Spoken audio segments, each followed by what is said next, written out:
बाबा इहा ॻाल्हि वरी कीअं?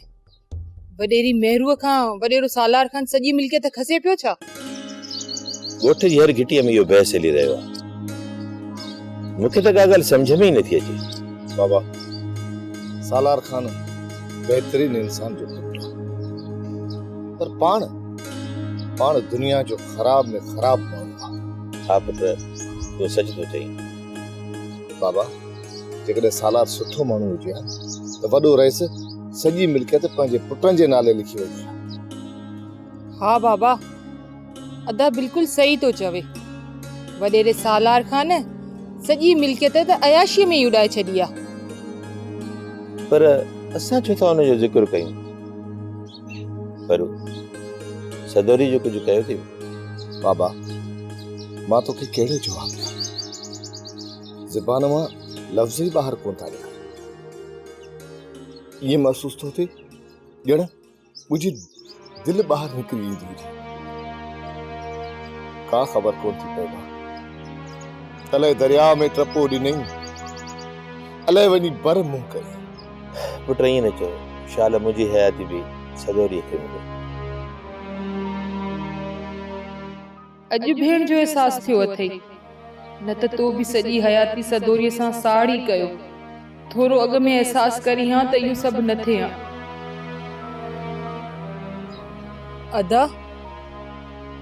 अदा कीअं बि करे मूंखे मुंहिंजी भेण सदोरी आणे ॾे। हाणे न हे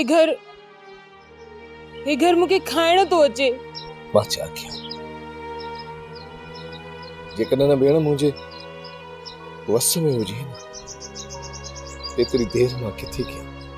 अलाए कहिड़े हाल में हूंदी, कीअं हूंदी, किथे हूंदी।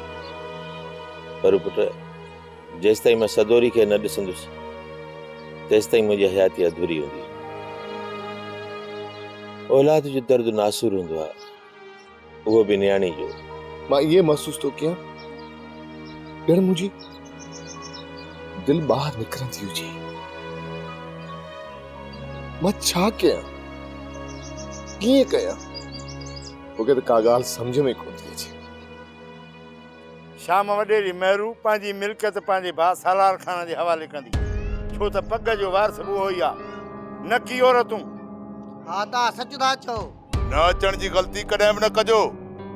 जेकॾहिं न आयो न त पोइ सालार खान खे तव्हां सुञाणो था। जेको तव्हांजो अशर थींदो न तव्हां पाण ॼाणो था।